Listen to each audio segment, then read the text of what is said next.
All right, mic check 1, 2, and I just had to mute my phone because some guy, I don't know if you guys know his name, Ryan Novozinski, he just keeps texting me and he won't stop gabbing and gabbing and gabbing about, I don't know, nonsense these days. What's going on, everybody? Welcome back to the Devils Rink Report podcast. I am your host, James Nichols of New Jersey Hockey Now, Devils beat reporter, and well, everybody, this is rock bottom.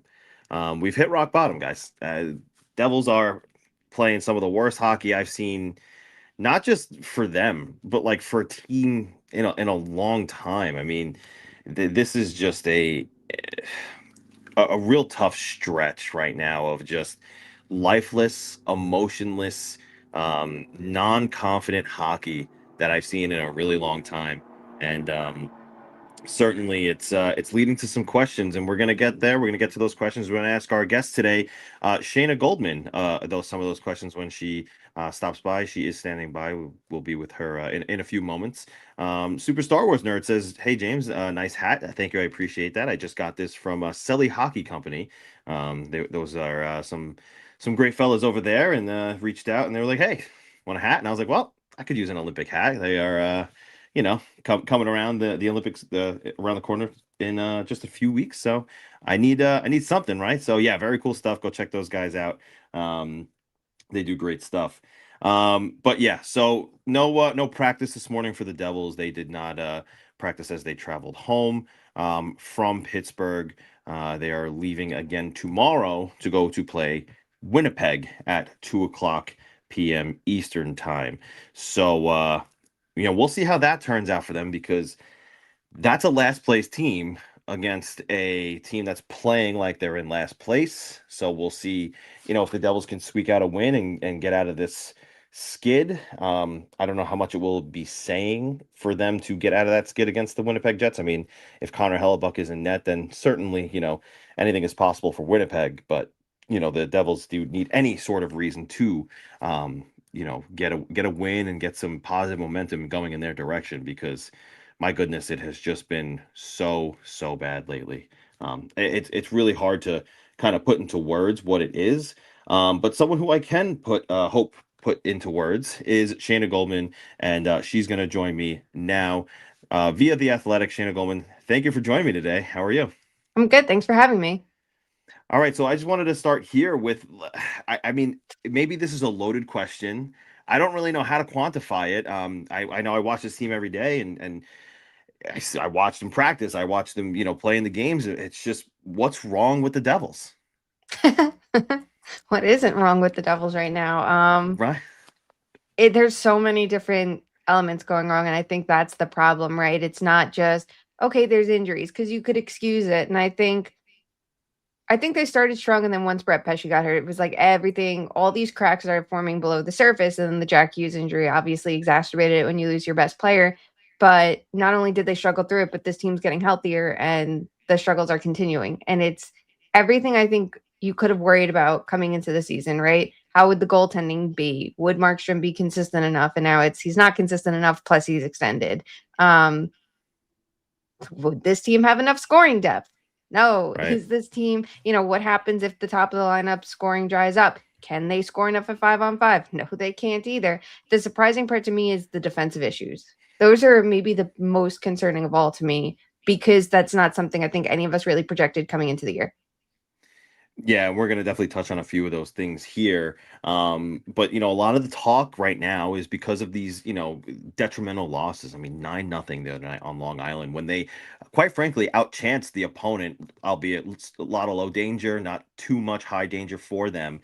But a lot of talk about change, and whether it's the GM, or is it the coach, or is it a trade?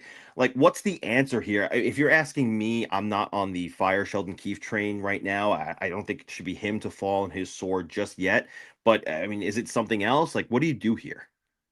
I mean, I think everyone and everything is at fault, right? Because I think management put together this team. Sure, like I don't like when players get blamed for not waiving trade clauses. It really bothers me, because at the end of the day, like, the general manager is the one who gives that out. And if the contract's too expensive and too long, and that's why it's not being taken on by another team, it's like, well, you need some give and take, right? Like usually you want to see the trade clauses get leveraged a little bit. So management's at fault for constructing this roster and putting those clauses in place that then limited this team's flexibility, which I think we all knew they were always going to have eventually, right? When you have a number of big contracts and they do with Hughes and Hamilton and now Luke Hughes and Bratt and Heishier and Meyer, it's going to build up. So you have to be really crafty around those core players so you have flexibility. And I think they've just lost all of that in just a short span of a couple of years.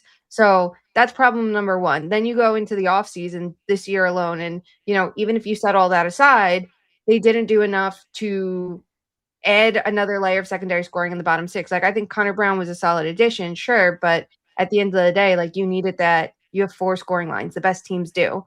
And it feels like the Devils have 1 to 2 at best. So, there was another issue with it. The coaching, I don't think is helping. I don't think Keefe has done enough to get this team going offensively at 5-on-5. I think last year, too, we saw the power play do a lot of the work.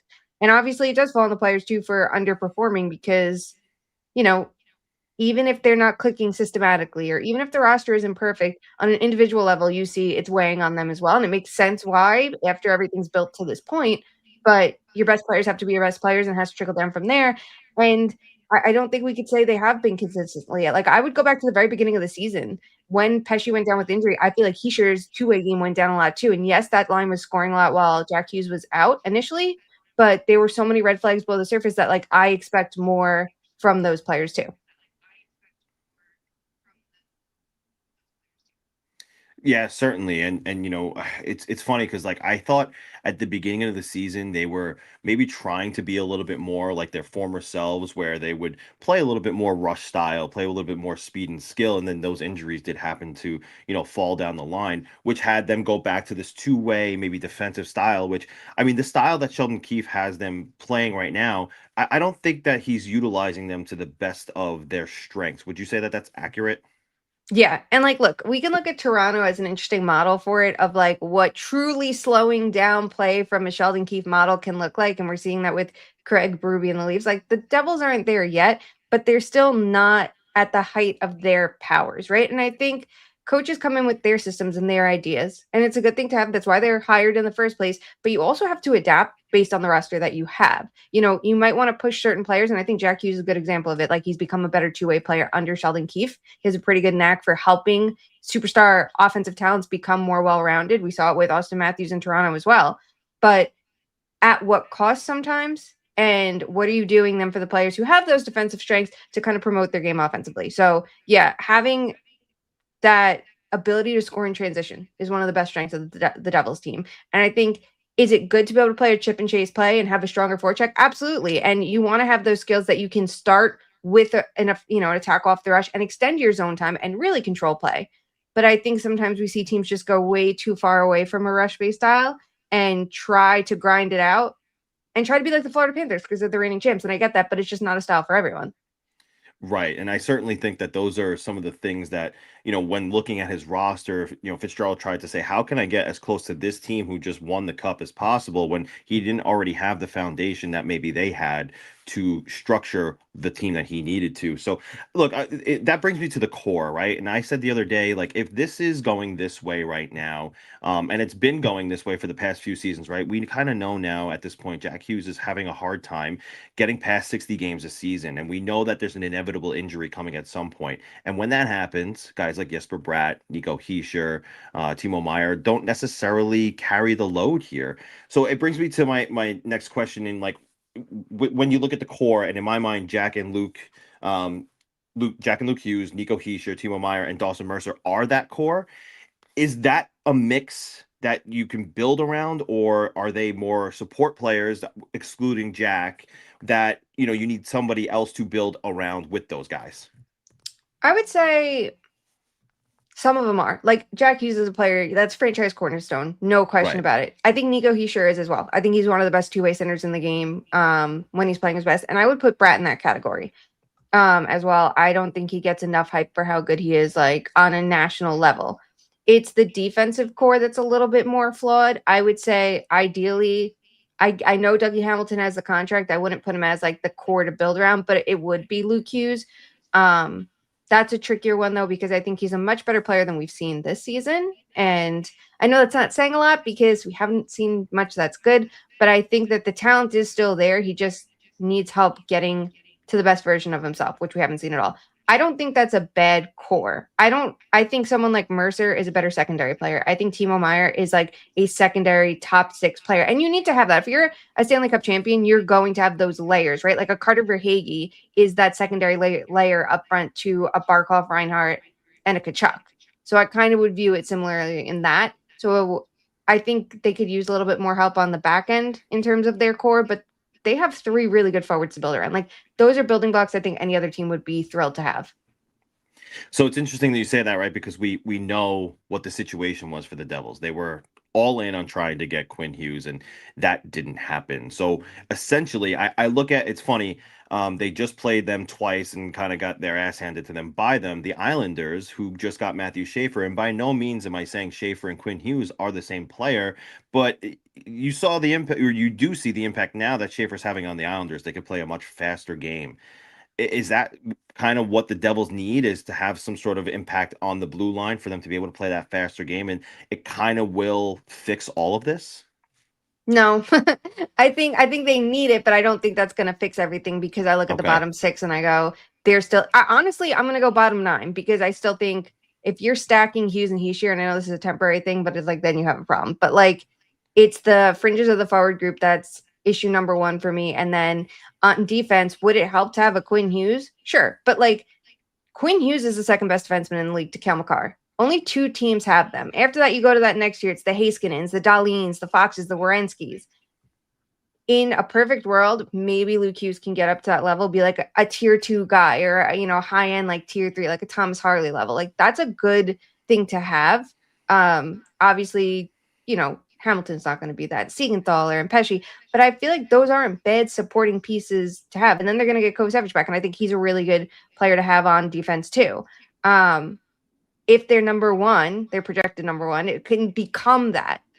I'm not as concerned. It's just working to get him there, and it needs to be more than just like, well, if his partner's out, his game completely falls to pieces, right? Because it feels like Pesci went out of the lineup and then he just struggled so much without him, and it's like he needs to be able to carry his own pair. So he has to personally level up. I don't know if it's necessarily that they need to just go out and find a new number 1 when they have one and paid someone to be that.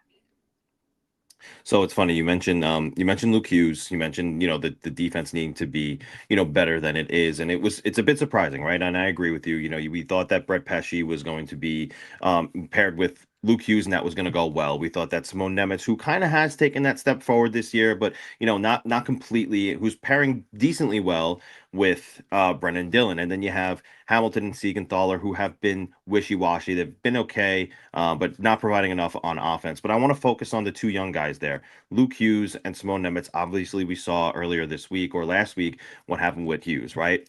Booed off the ice, 2 own goals.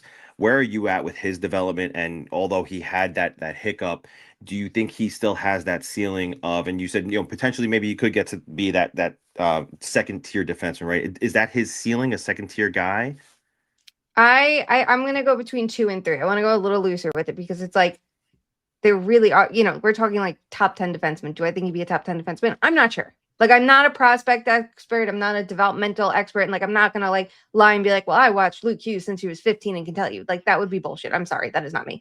Right. But at this level, I think we've seen, elements of potential that he has. I think the name carries a lot of weight, and I think it also carries a lot of pressure with it. Do I think these last 2 weeks have been an absolute nightmare? Sure. Like, this is the worst of the worst, you would hope, right? This is rock bottom and it's going to get better from here.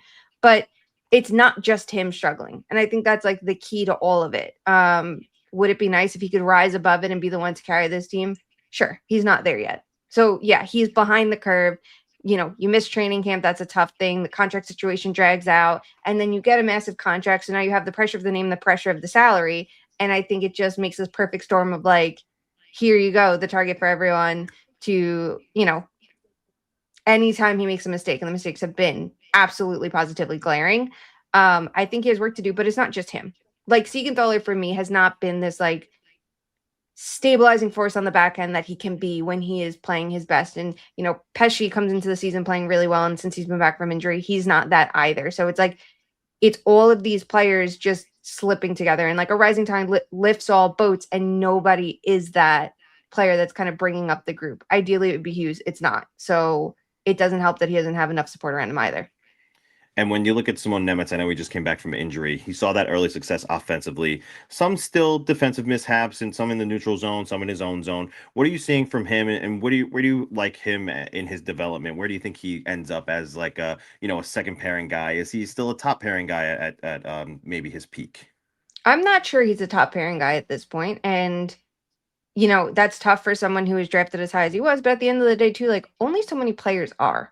I think sometimes it's like if you say someone's going to be a really good third liner, right? Like it's always taken as such an insult. And it's like, well, those kinds of players are important too. And that's like the glass half full way to look at it. The glass half empty is like you expected him to be the guy. And I don't necessarily see that happening here because there's been so many ups and downs.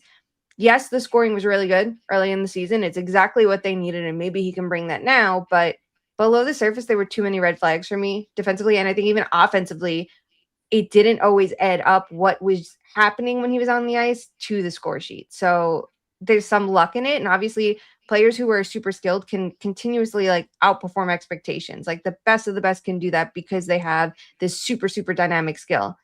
I'm not there yet with him. I'm not saying it can't happen. Sometimes it's like a change of scenery, a change of coaches, or just, you learn on the fly and then it's the physical tools catching up to the potential ceiling and skill set and it just comes together and a player takes that leap. I just don't think he's done it enough yet. You're listening to Shayna Goldman of The Athletic and the Too Many Men podcast, who, by the way, is way smarter than I am. So certainly go check her out on all those platforms. I got a couple more here for you, Shayna. And look, I want to know you're taking your Shayna hat off. You're putting your Tom Fitzgerald hat on. You're the GM of the Devils. Obviously, they can't make just one trade because of the cap situation, but they have to do something here, right? If you're looking around the league, whether that player is available or not, what's the type of player, whether it's a forward, whether it's a defenseman, do they need to make a change in goal?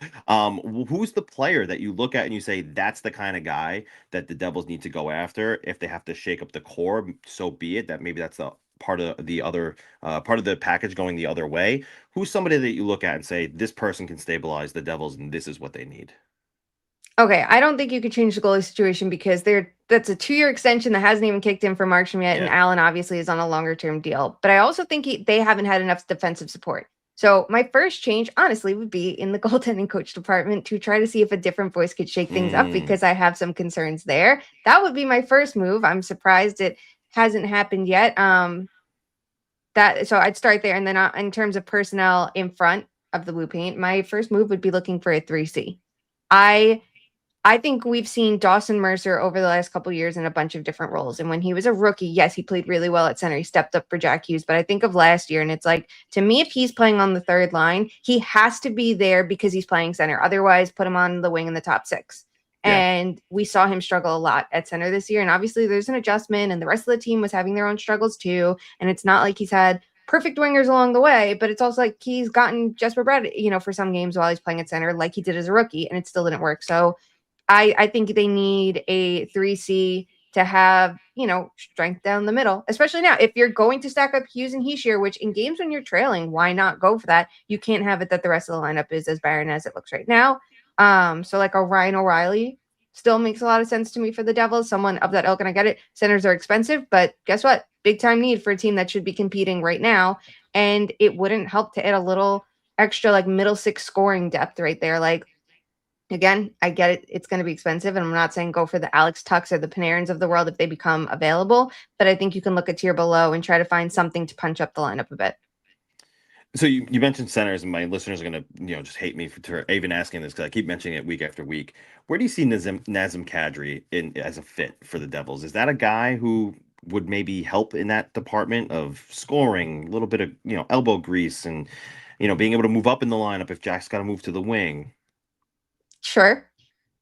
But I think you're paying a lot of money for someone who I think is better than a 3C. Like Ryan O'Reilly as a 3C, I could understand a little bit more. Kadri, I think it's like a different role. To me, there's only a couple teams that are really perfect fits for him. And I was thinking a lot about this yesterday. And I was like, Carolina could make sense to me, and Winnipeg, because they have that hole for a 2C, and because there's going to be that market for him too. I think it's going to bring up the price too.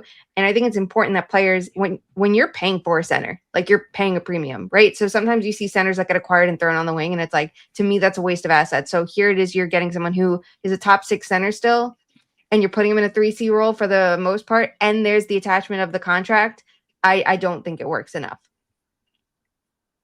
Yeah, I totally hear that. And it's just something I wonder about, if they need somebody who's, been there, done that, like he was for the Avalanche. But I totally hear you on the he's probably too good for a 3C. And he's probably going to cost way too much that the Devils probably can't afford, with having to likely attach some assets to move some money out here before they even bring somebody in.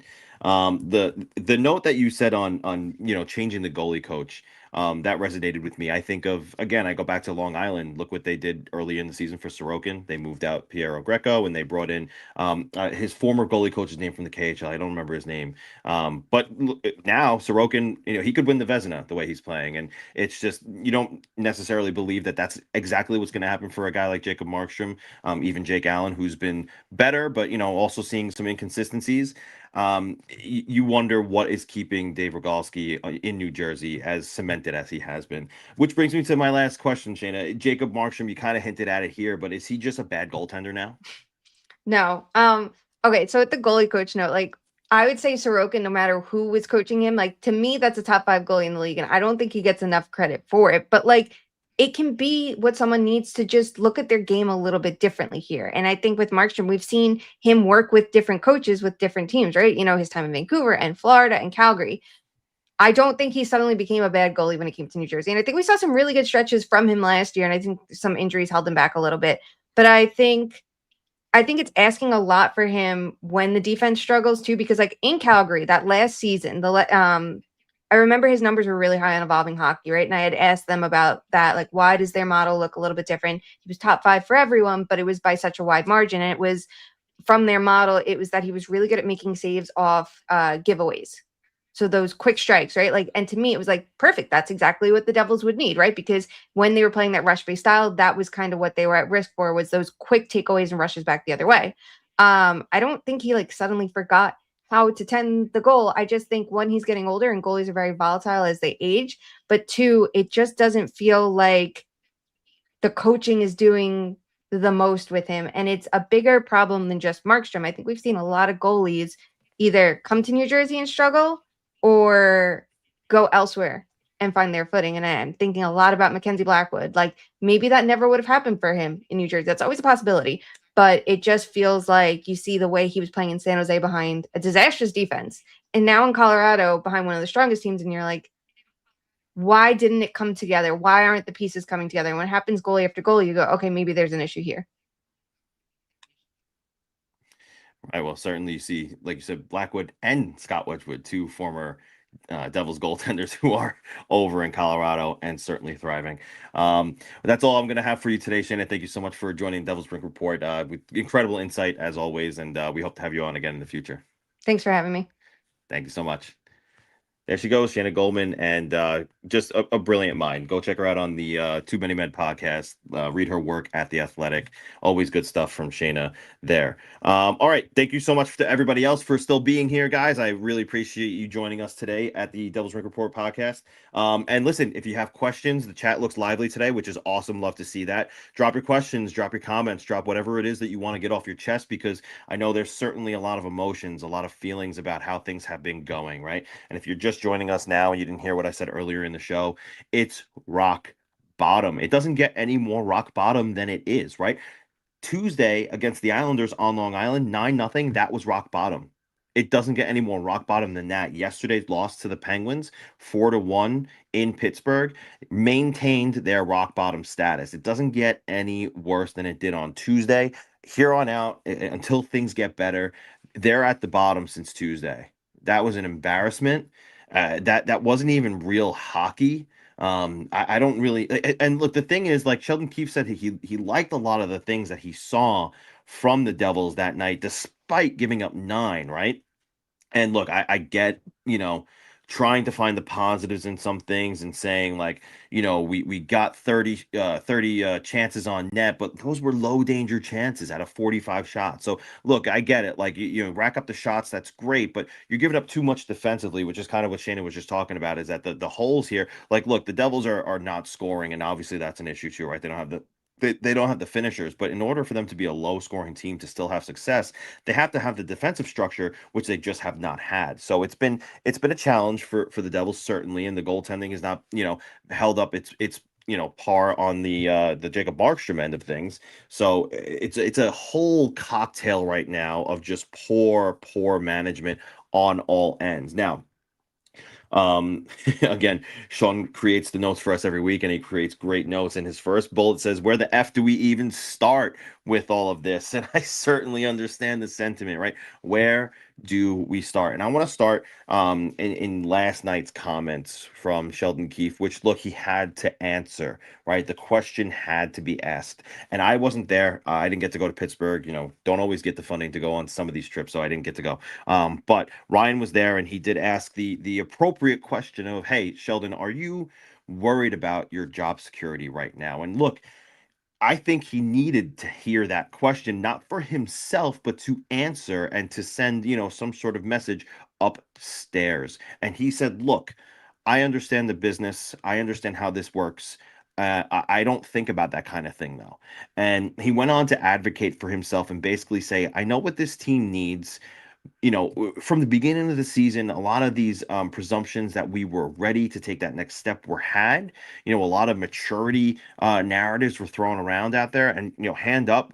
I was one of those people who said, like, this team seems like they're just a more mature version of themselves from last year, because that's just how it felt in the beginning of the season. But he stood his ground on that from the get-go and said, look, we still have a lot of hockey in front of us. Like, there are positive signs, but by no means have we proven anything yet, 10 games into the season. Like, we have work to do here still. And he, echoed that sentiment again last night, saying, like, we have a lot of work to do still to be a real hockey team. And, he said he wants to be a part of the solution moving forward. So look, I don't think that firing him, which is what I wrote this morning, if you read my stuff on New Jersey Hockey Now, you will have seen that I said I don't necessarily think that right now is the time to fire Sheldon Keefe. First of all, how many more coaches does this core need to be successful? They've been through three now. And Lindy Ruff, it ended the way it ended. You saw that success, but they don't need to now let go of Sheldon Keefe and go out and bring back Peter DeBoer, who, or someone else, John Tortorella, who's not going to be able to squeeze the juice out of this lemon the way Sheldon isn't able to get what he needs out of them. Might they bring a different style? Sure. Might they score a few more goals? Maybe. But the fact of the matter is that they can't keep the puck out of their own net. So they're already playing a defensive structure. If you're going to bring in an offensive minded person to run this team, okay, yeah, they're going to score more goals, but are they going to keep it out of their net? Not necessarily. So, let's see. Let's see what happens. I know we're all chomping at the bit for Tom Fitzgerald to speak. I know we all want to hear what he has to say. Certainly I do too, guys. I'm going to be there. I'm going to be front and center with, Ryan and Danny and the rest of the media crew, and, asking the questions that need to be asked. We want to know what's going on in his mind and what he has to say about, the there's no other way to say it, that so far the failure of what's been the 2025-26 season. Because I mean, again, you go on that 8-game win streak in the beginning of the year, everything looks like it's peaches and cream, and now all of a sudden we're talking about, selling pieces of the core, rightfully so, but we're talking about, hitting the big red button here. And it's just not a place that we all thought we were going to be, at the beginning of the year and in the summer when we brought in Connor Brown and, Arsenic Gritzik came over, and, it just looked like this team had gained some depth. It looked like this team had, another year under their belt where they were going to be more mature. And certainly it's just all come crumbling down, and a lot of questions need to be answered. So, um, we can blame the players for not scoring goals and playing bad defense. We can blame the coaches for not using, players in the best spots to succeed. I've talked about how, Andre Palat in the top six is not ideal. Cody Glass as the third line center. I like Cody Glass, but he's a low end 3C. You probably need somebody else. Having Dawson Mercer play second line center for as long as he had to with Jack Hughes out, that's not the depth that you need. So there are a lot of things top to bottom that need to be evaluated. And if they are, if it continues just down this road where, there's no change and this mix of players is not shaken up a little bit, this is all you're gonna get. So they need to take a hard look. And this is, another thing, not to, keep beating the drum of, things I've written in the past few days.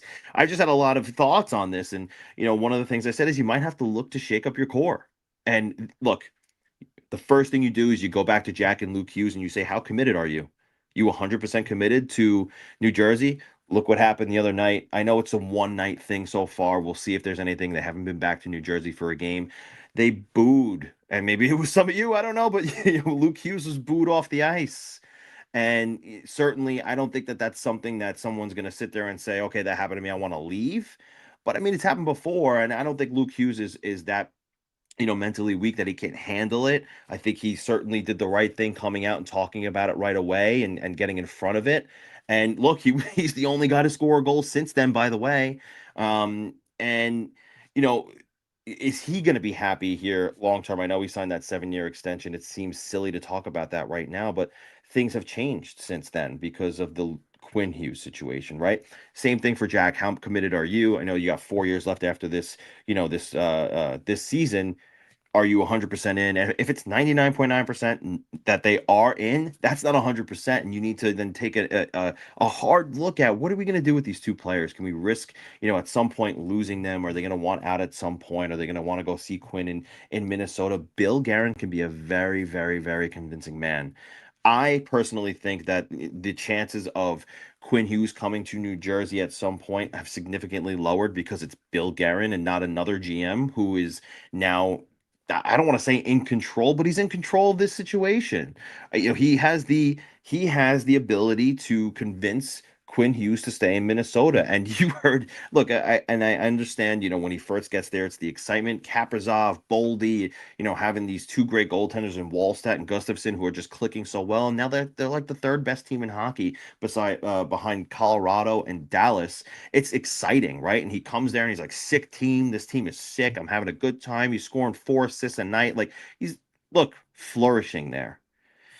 Uh, Bill Guerin can be a very convincing man, and that's one of the things that gives me pause about Jack and Luke at this point. But if they're 100% in, and you're not going to lose them to to Minnesota at some point, again, this is all just tongue in cheek, and nothing is. This is just my gut speaking. You got to go to them and you got to say, how committed are you? 100%? Great. Then you go down the line. You're not trading Nico Heischer. I've seen the talk. Stop with that. It's not going to happen. He's not people are asking me, is he committed to the Devils? Yes, he's committed to the Devils. He's the captain for a reason. He's an emotional guy. After a game when they just got decimated 9-0, you want him to smile? No, he's going to be unhappy about it. And he's doing the right things. He's saying the right stuff. We got to be better. And yeah, talk is cheap. Do it on the ice. I get that. But, by no means is anybody in the Devils locker room not respecting Nico Heischer. Everybody's listening to him. And when it's not Nico, it's Jack. People are listening to Jack. And apparently when it's not Jack or Nico, it's Connor Brown. And they're listening to him too. Is it always working? No. But that's more than just Nico. That's more than just individuals. That's the team. That's the team as a whole.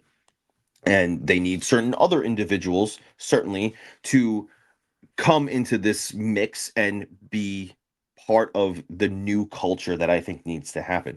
So, we will see.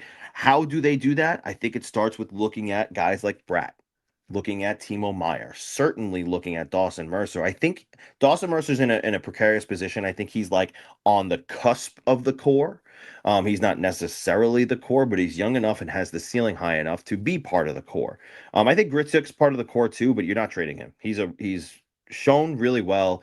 I'm not saying he's Jack and Luke Hughes untouchable, but unless you're getting something of real significance in return, I like Gritsuk, and I think he could be part of the solution moving forward. But again, it's Timo Meyer, it's Jesper Bratt, it's um, Dawson Mercer, you're looking at those three guys and you're saying to yourself, what kind of impact move can I make where I take one or two of these guys and I move them for some sort of Kachuk-like impact to bring to New Jersey? We saw what Kachuk did when he went to Florida. The package going the other way was Huberdeau and Uyghur, two significant pieces of a really good Panthers team that almost made it, right? But then they make the Kachuk deal, and all of a sudden they do make it. Who is the guy that the Devils need to look at to do that? And I wrote this, is Brady Kachuk that guy? I'm not suggesting he's available. I don't know this, but I mean, they just got shelled for 8 goals the other night against Colorado, and it's Colorado. They're going to do that kind of thing, right? But the Ottawa Senators aren't going that well either, right? Can you move a Meyer and Bratt for a Brady Kachuk and have some sort of different culture now instilled into New Jersey, right? That's the kind of thing you're looking for. Thought it was interesting that Shayna said that, maybe somebody on the blue line, because look, certainly have the Devils been great defensively? No. I do kind of wonder what kind of impact Kovacevic is going to have, but some people have been asking, what kind of impact could he have? Right? Actually, let's backtrack a minute. Some people are asking if he's healthy. Like, no, he's not healthy right now. He that doesn't mean he's not close.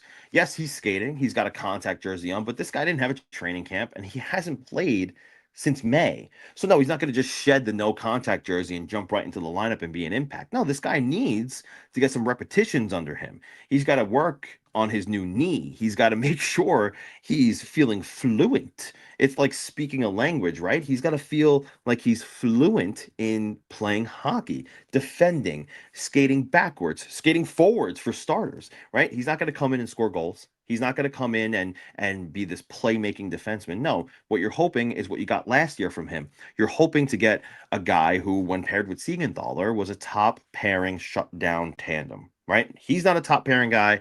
Certainly, Jonas Siegenthaler is not a top pairing guy. But together, they were a top pairing shutdown tandem that worked very, very well with each other, and that's what you're hoping for when he comes back. So yes, he needs a little bit of time, and we saw the tweet and the article from Ryan. Great investigation by him, to see, asking the league, like, are you all at all concerned with the cap circumventing here? Like, is he supposed to be back? And Bill Daly, said, we know the situation. They're good in our book. He's still not ready to come back, and that's the situation. Again, doesn't mean he's not ready, but certainly something that is being monitored, right? So this morning, 32 Thoughts podcast comes out. We all love to listen to Elliot and his thoughts on things, and a lot of the things that he said I resonated with. The 9-0 loss is one that you looked at and you thought, okay, somebody has to get fired here. And we all thought something was going to happen the next day. Nothing did.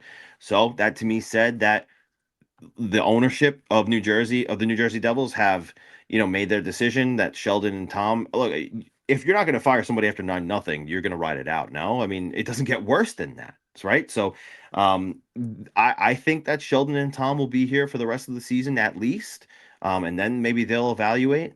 But he did point out that the Devils, like I said earlier, outplayed the Islanders a little bit in terms of chances. Ilya Sorokin was lights out that game.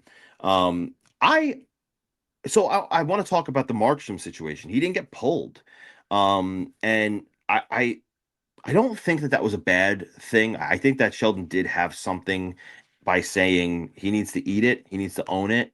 Um, he also didn't want to put Jake Allen in that situation. I kind of understand that, right? And now it's kind of like, okay, now we're sending messages back and forth to each other because yes, Sheldon kept him in for 9. You got to eat it. You got to own it. You got to be better. But in the locker room, Jacob Markstrom is asked about it, and he's like, "Don't ask me. It's not up to me. Ask the other guy." So now, it's a little bit of a, okay, you know, you got to be better. Well, you got to provide me with better, right? Is there tension there? No, I don't think there's tension yet. But I think both players or coach and goaltender are saying, all right, we're going to hold each other accountable here. I got to be better. You got to be better, and let's see if we can make something of this. That's the way I took it. I could be wrong, but I think that Sheldon Keefe did have something to what he said in like he's got to eat that. He's got to own it. He's got to be better. You don't want to be in a situation where you're giving up 9 goals, and don't give up 9 goals. So look, hopefully it lights a spark under Markstrom. Hopefully he is better. Um, but the team in front of him has to be better too. Something that I've seen night after night is just no fight, no emotion, no push. They can have all the pep talks they want in between periods. They can go into the locker room all they want and try to galvanize and just try to hoorah as much as they can. But then they get on the ice and they look flat. And talked about last week, after they left the locker room, the look on the faces, the lethargic fist bumps, the way that they didn't look like they wanted to come out and attack and hunt and hurt and score. I'm not saying you have to go out there and throw haymakers, but show some emotion. I mean, you got to show something, right? And they didn't show anything. So that's part of the problem here is that I think, there's not too much emotion. And I hate to bring it to a couple of years ago in New York when Jacob Trouba threw his helmet after an emotional tilt and tried to get the crowd going and get his team going. But hey, that kind of thing worked, and it's certainly something that could happen for the Devils. Somebody's got to fire these guys up, and nobody is doing that right now. So what's going on in the building? Is Tom Fitzgerald going to talk? Um, Look, right now, we haven't been told he's going to talk. Is he going to talk in the coming days? Unclear. You know, if something happens, certainly he's going to talk. Because when trades are made or firings happen, yes, he's going to talk. We've heard that his job is safe. Darren Drager reported that yesterday. I don't have any inkling to believe that he is going anywhere. So right now, the idea is this is on Tom to fix. How does he fix it? That is the question for him, which is why we want to speak with him. And we will see if we get that. It could happen soon. It could happen before the Olympics. It could happen at the deadline. We just don't know yet, and we'll see. But we'll keep asking. And I know we saw a number of GMs speak of late, which I believe Sean spelled out for me here. Yeah, you have Matthew Darsh just spoke. Julian Breezeball just spoke. Kent Hughes spoke. Kevin Cheveldayoff spoke, who, by the way, the Jets are in last place. They're on a 10-game losing streak, so that's pretty significant. Steve Stais spoke. Don Waddell spoke. Barry Trotz spoke. Brad Treliving spoke. James Dolan spoke, the owner of the New York Rangers. And look, he hadn't spoken in years, so there is certainly an element to that. But at the same time, he's got a new regime in.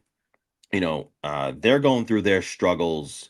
He gives them a vote of confidence, and he says, like, look, they're going through the process, and I trust them. That's significant. That's important, right? So that was certainly surprising. But again, like all of these GMs have spoken, and the last time we heard from Tom Fitzgerald was, um, in October when they were on that 8-game win streak. And look, what's he going to say right now? Right? He's going to say, I mean, you know, yeah, things are not good right now. The best thing he could say, in my opinion, is come out and say, look, this isn't on Sheldon. This isn't on the players. This is on me. This is on me for roster construction issues. I wondered what depth scoring was. I haven't gotten that. So much so that I haven't even gotten general scoring because the top 6 guys aren't doing it. And so certainly there is something to having Tom Fitzgerald speak, even if it's nothing, right? Just, he has Luke Hughes going out and taking heat, Jacob Markstrom going out and taking heat, Sheldon Keefe goes out every single game and takes heat. Um, even Nico Hischier takes some heat. And, as the captain of the team, he should be speaking. How much longer can he let those guys speak for, the state of the team? It's starting to come down to the time where maybe Tom needs to do it himself. So again, we will see that there needs to be a little bit of transparency here. You guys, as you guys pay for tickets, right? You guys pay to sit in the seats. You guys pay to be there and to be part of the experience. So you should have a little bit of an inkling of what's going on with your team. And look, I don't think he's going to sit there and say like, oh, we're going to, tear it down and rebuild, right? I think there's something to saying like, look, we're going to, evaluate what we got here. Maybe some guys aren't going to be safe. We're going to trade off some pieces. We're going to bring some pieces back, whatever it is, right? Even if it's not that, and this is on me, and I gotta take a hard look at what we have here and reevaluate. At least you'll know what direction they're going in. So we'll see. Um, Other than that, like Steve Warrior, who we had on a couple weeks ago, had a good tweet thread this morning about how they could potentially bring Jonathan Kovacevic back. Waive some guys, send them down to the AHL if they cleared. We saw Dennis Cholowski earlier go down, so he's on his way, and I don't think that's in correspondence to anything. I think that's just Simone Nemec is back, and Colton White is now going to sit, and Cholowski is just not really going to get back in the lineup. Um, but essentially, you might have to play with 20 guys on the roster, which is really cutting it close. I mean, you get one injury, and now suddenly you're obviously you recall somebody, but you're going to be shorthanded too often. So that's cutting it real close. So waive some guys, play with 20, and you can have Kovacevic play now that Nemec is back. But what happens when Dadonov, who by the way is skating, comes back too? Now you suddenly can't do anything at all. So look, something has to happen sooner or later. Um, will it be later? I know we all hope that's not the case. Um, Other news, the Prudential Center. This was something that I stumbled upon. The night of the Islander game, somebody sent it to me and said, "Did you see this?" And I hadn't. The Prudential Center is getting a $300 million, excuse me, renovation, full scale renovation. What does that mean? We don't know necessarily yet what that means, but the facilities are a little outdated. I remember when it first opened up, going there and watching a hockey game. It was state of the art back then. It's certainly not now. I mean, so close to home. You go to MSG, you go to the UBS Arena. Those are state of the art arenas. They're fantastic arenas. Then you go to the Prudential Center and you walk around. You look. It's a nice arena, but you could say, okay, yes, it could use some updating here. So that's happening. That's pretty cool. I kind of hope that we get a little bit of a renovation in the press box. That would be nice. But alas, it should go to you guys before it goes to any of us sitting upstairs.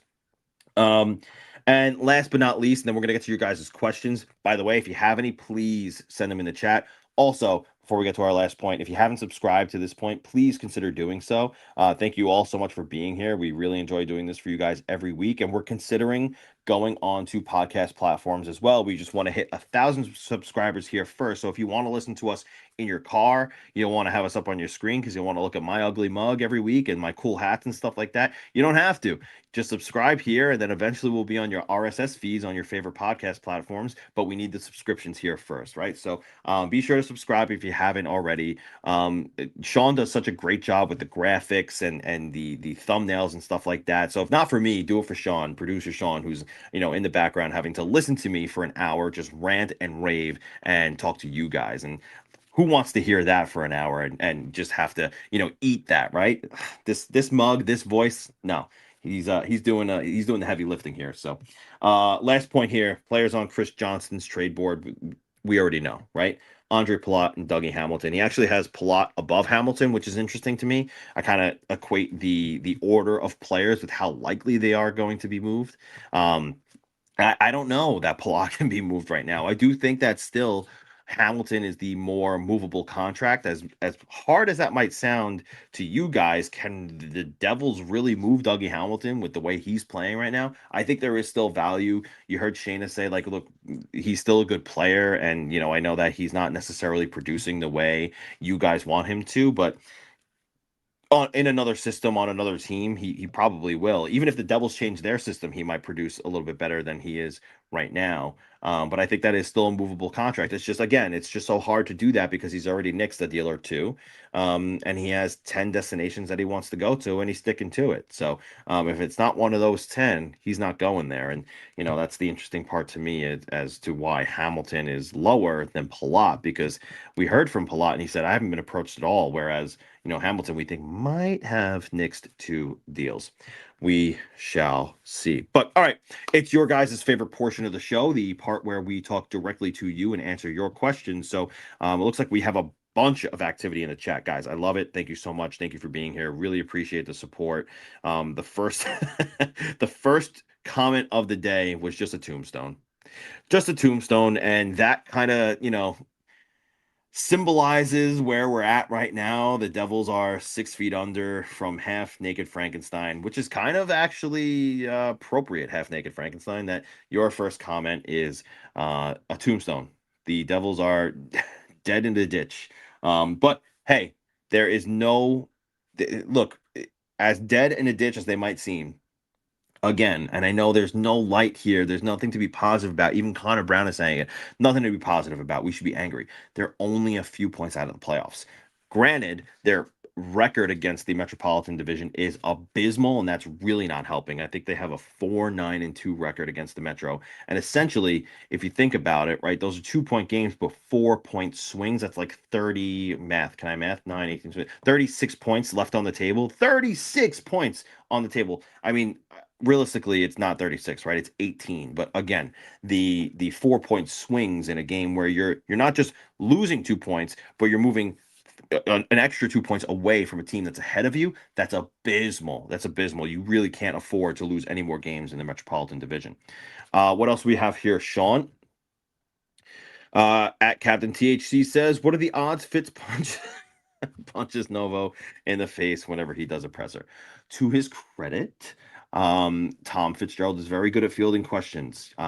He will listen to the hard ones, and he will answer them with some sort of astute answer, something that you can chew on a little bit. I don't look.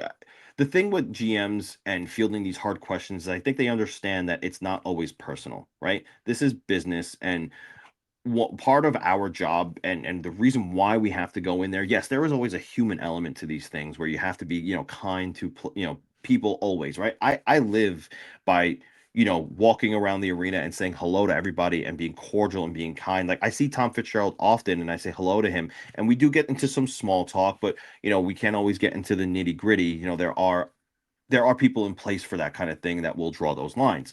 But again, always kind, always cordial, and look, we do have that rapport with Tom where we can say hello and goodbye, and there's no unfriendliness that I've detected so far.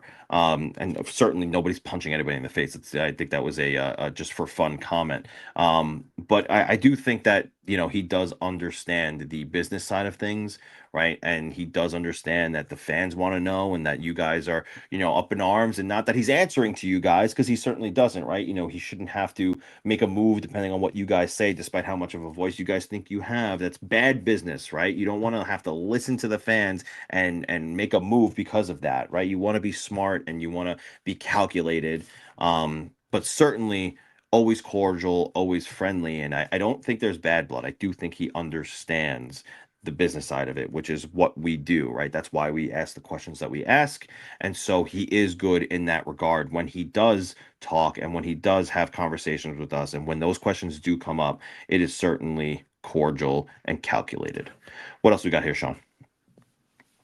At Sonic9123 says, Cholowski on waivers. It looks like the moves are starting to come. Do you see a big trade coming to make room for Kovacevic to come back? I don't know if I see a big trade coming yet. I did kind of wonder if something was coming down the line, because I heard that, before the Olympic break, something could be coming down. I don't know if it's a big trade. I don't know if it's a small move. I do think that we will see Kovacevic back before the Olympic break, but I that's not 100%. I just know that they do have to make some sort of move to fit him. But if they want to play with 20 players, they could and fit him in that way as well. So Cholowski going down says more to me that Colton White is now going to be the odd man out. Why have Cholowski there too? Let him go down to Utica and play. And better yet, if somebody claims him, then his cap hit is somebody else's problem. Does that free up a little bit of money? No, because it's variable, so it doesn't really matter with in that regard. But the Cholowski wave doesn't necessarily signal to me that a big move is coming. But I have heard, and again, we're all hearing the same thing from the insiders, and then I'm hearing this, certain things from um, people in my circle that you know, again, phones are they're being worked, right? Calls every day. Look, something can happen tonight, something could happen tomorrow, something could happen next week. Like, it takes one phone call. So um, nothing yet. I don't think it has anything to do with Cholowski moving down. So we will see. Next one, Sean, what do we got? At Chisich 88 says Shayna has every Devils fan nodding in agreement right now, doing God's work, calling out Rogalski. Yeah, I thought that was a really astute observation, and something that I've wondered myself. Right? Look, for God's sake, you have Martin Brodeur as an AGM in the organization. He was one of the best goaltenders ever. You know, and you would wonder, not that is he going to go out there and be a coach? No, that's not his role, right? But he could. He certainly gets out there on the ice, right? He's out on the ice every so often, that he could talk to these goalies and maybe give them a little bit of knowledge. But um, again, you look at what the Islanders did, and Sorokin's a different level of goaltender, right? He is probably the best. He's the creme of the crop, right? Him, Shesterkin, Vasilevsky, coincidentally, they're all Russian. Connor Hellebuck, those are the best goaltenders in the NHL. So for him to turn it around shouldn't be overly surprising, but it only happened after they made that switch at the goaltending coach. And now all of a sudden, Sorokin is playing lights out, whereas before he kind of looked a little bit like Swiss cheese. So you certainly look at this point with where the Devils are at, nobody should be safe. Everybody should be under evaluation. Everybody should be under a microscope. That goes for Brad Shaw, who's the associate coach, and he works the defense. That's Jeremy Colleton, who, by the way, both of your special teams units are last in the league in like the last calendar month. I mean, it's really looking bleak out there right now. Yeah, Sheldon Keefe too. I know I advocated for him not to get fired, but you have to still take a look at it and say, like, is he squeezing out as much as he can out of this roster, right? So Rogalski should be under investigation. All the associate coaches and assistant coaches should be under investigation for how we're going to move forward with this. Um, I know the Maple Leafs made a shakeup with their coaching group. Mark Savard was out. Steve Sullivan was in. I think they got an early bump on the power play with that move. I haven't kept up too close on how much that's working out, but another example of a team making a change in the middle of the season because they felt like something wasn't working. And that's something that the Devils could do too. So, who would that be? I don't know at this point, but certainly change does need to happen. Rogalski might not be the worst place to start. Sean, let's do the next one, please. We got at Kyle Jeremis 7768 says, if you ask them if they are committed to Jersey, then they are out. You're questioning their commitment, then that sours them.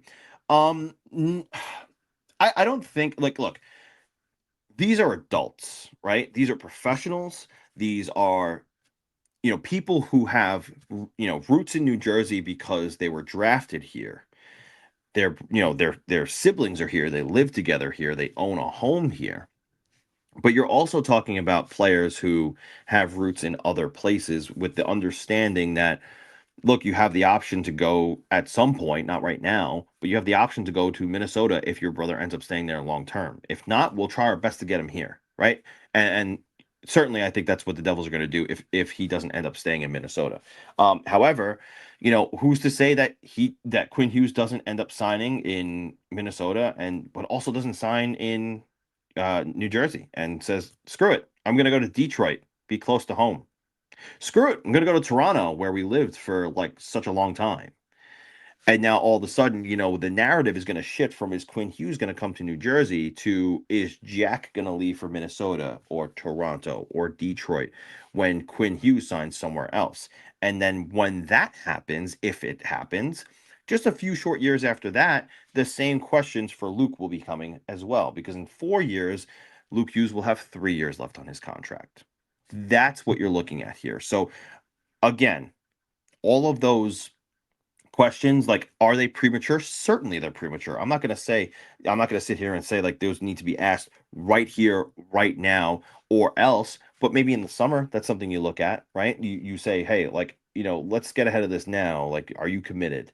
And I don't think it has to sour them. I think it's just, everybody's got to be honest. You're professionals, you're all adults, and we're not trying to, burn any bridges here. We're just curious. We want you, right? We want you to stay here. But if you don't want to be here, we'd rather you tell us now.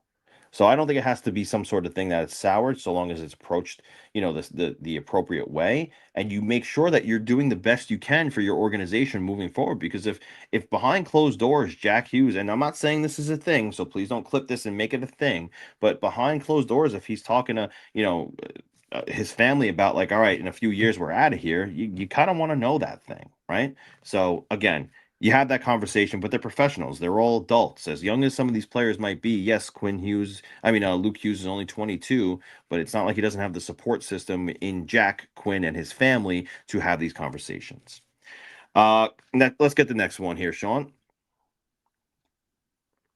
Mr. White says, please answer this question. Whose idea was it to replace McGill with Shaw? We were a top-ranked team defensively last year, and we're told Shaw was the damn whisperer, and yeah, he ain't it. It's a good observation that things have not been going well defensively. And that is kind of a joint decision between coach and GM. The GM probably goes to the coach and says, like, "Look, what do you want to do here?" They kept on Rogalski and the rest of the associate and assistant coaches after Lindy Ruff was fired, and gave him a year. But it looked like, perhaps Sheldon Keefe wanted to go in a different direction. And look, at the beginning of the season, we were singing the praises of Bradshaw, right? Things were locked down. The penalty kill looked great. The power play looked excellent. And that was, Jeremy Colleton as well. But things have certainly soured, right? Do I think he's in Dave Rogalski territory yet? No. It's only been a few months, realistically. But that is a joint decision, I believe, between the coach and the GM. They'll discuss, and I think it's one of those things where the GM says, like, what do you really want here, to Sheldon? And Sheldon, was probably like, look, this is what I'm thinking. I think we need to go in this direction. And that was part of the process where he went to Sheldon, said, what do you want? And Sheldon probably said, hey, I think that we need to make a change here. And that's what they did. So has it worked out lately? No. Did it work out before this? Yeah, it was working out before this. So I understand the angst to, try and get an answer for why did we change the defensive coach. But look, I got to be honest. Like, I understand wanting to have to point the finger and blame somebody. And it's easy to say this is on the coaches for the structure. I point the finger at, these players, the players who are just not living up to standard and are not performing. The structures are there. I've seen at the practices and the morning skates, the intensity that they demand. It's not an option. Um, and look, sometimes, like, in hard times like this, they try to keep it light just so that things don't get even more detrimental. But certainly nobody's sitting by and saying, like, you can't work hard today. Now, are and again, I put this in print, so this isn't anything new. I'm not saying anything that I haven't already said before. Do I think that there are certain players in New Jersey who might be too comfortable? Yeah, I do. I think that's the case. So whereas I do see the demand, that doesn't necessarily mean that certain players are responding. So what I do think needs to happen is the country club needs to close.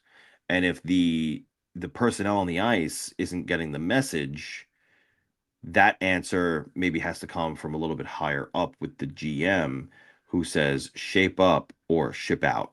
That's my take on that. So, but to answer your question, Mr. White, the decision to replace McGill, I think, was a joint decision between GM and coach, and ultimately the coach's decision. Thank you for the question. Sean, what else we have here, buddy? Wow, a lot of questions tonight, guys. Thank you so much.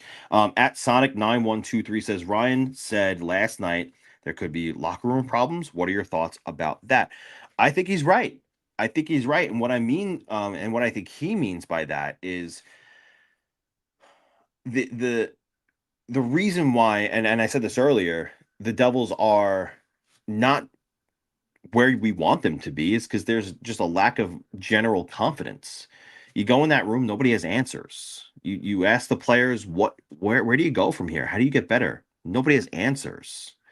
Um, it's not that they're not a connected team, right? You see Brendan Dillon going out to lunch with Gritsyuk and I think it was Connor Brown or Jonas Siegenthaler. You see them out to team dinners, which don't get me started about what happens at team dinners. Regardless, you see they're a tight knit group in terms of um, uh, I guess rapport, but in terms of somebody lighting a fire under an ass. If it's few and far between, and that's what I mean by the culture. So the locker room problems, I don't think anybody's at odds with each other.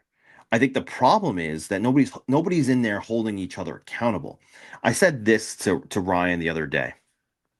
Imagine Jack Hughes had not Nathan McKinnon's ability on the ice, but his intensity in the locker room. And don't get me wrong, Jack Hughes has been on the record from himself and other guys to have stand up and said something in the room when it's necessary. But a guy like Nathan McKinnon, look, is it the most fun time to have somebody looking over your shoulder when you're sitting at the lunch table with the plate that you just made from the service that you're getting in the Prudential Center as a professional hockey player? They have a plethora of options, right?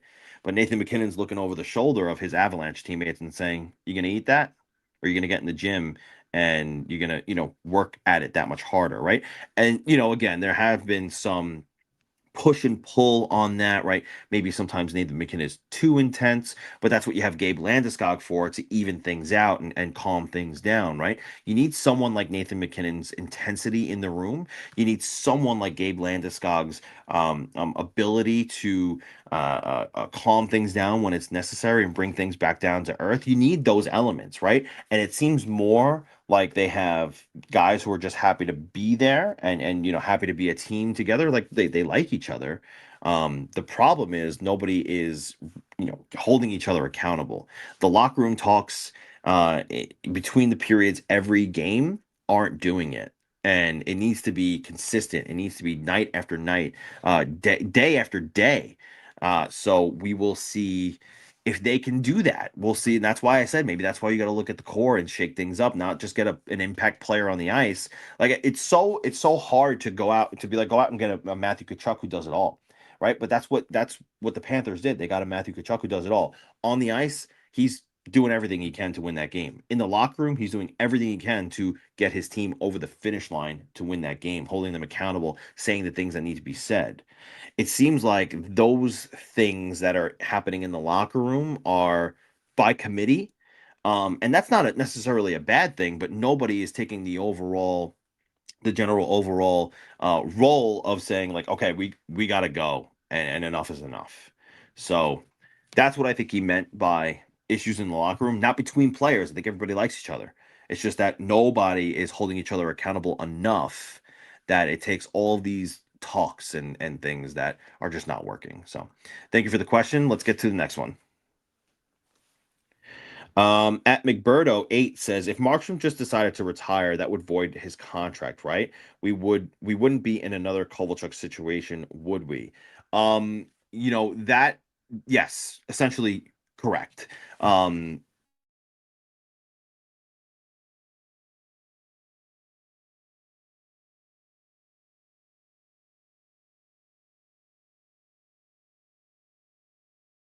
He didn't retire, essentially. He just went on leave. And he didn't retire because he did not want to lose out on the contract that he was owed for another season and a half.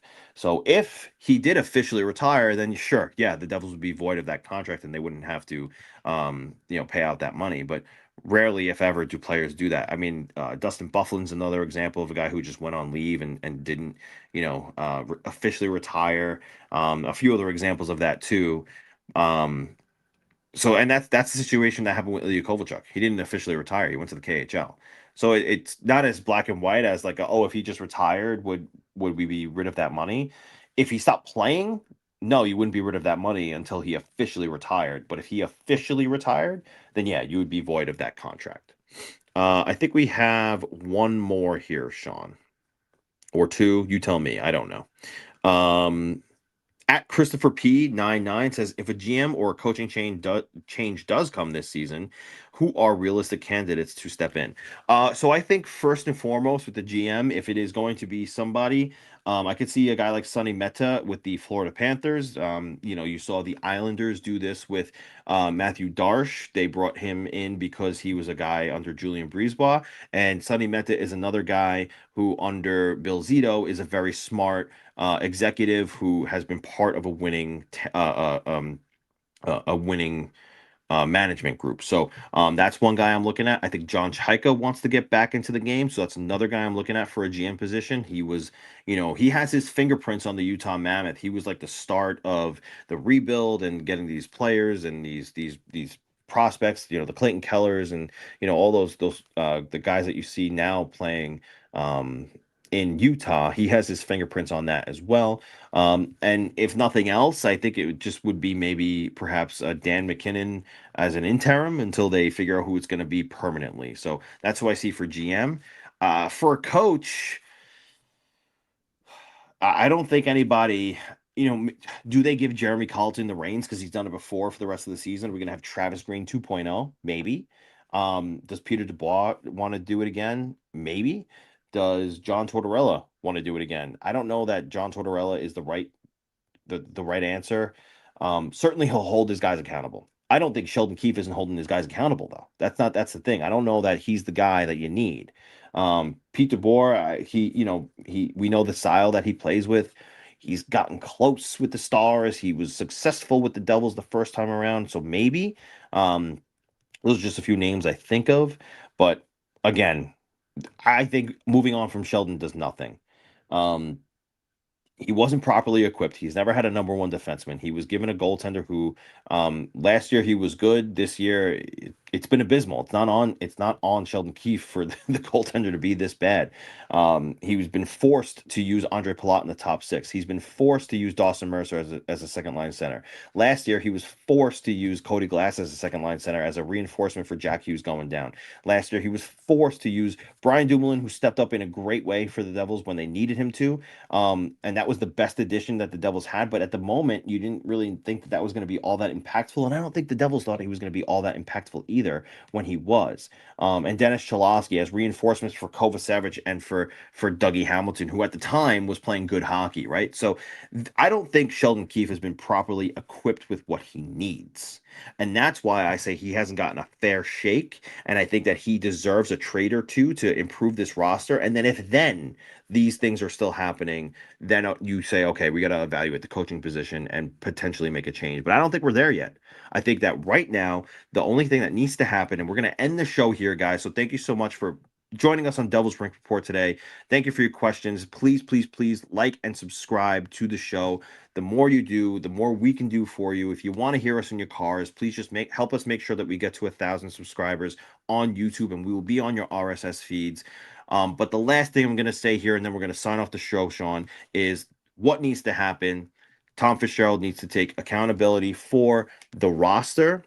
He needs to give Sheldon Keefe a fair shake at making things right by making an addition or two to this roster that will hopefully, get them over or past this grim time in the season.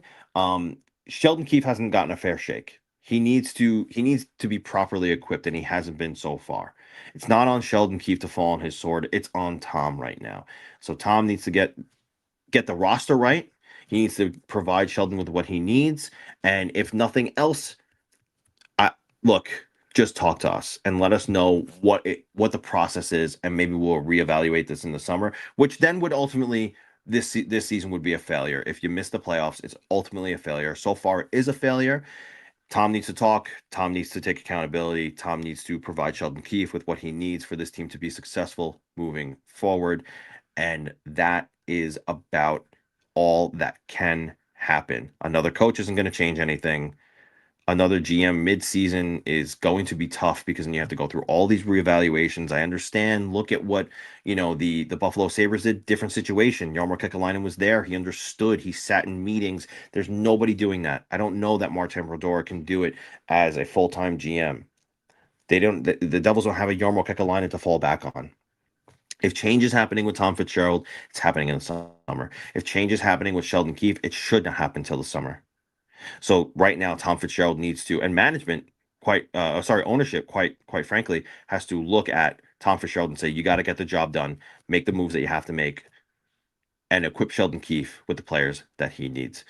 That'll do it for today's edition of the Devils Rink Report. Thank you so much. Please like and subscribe and to the show, and we will be on your RSS feeds in the car.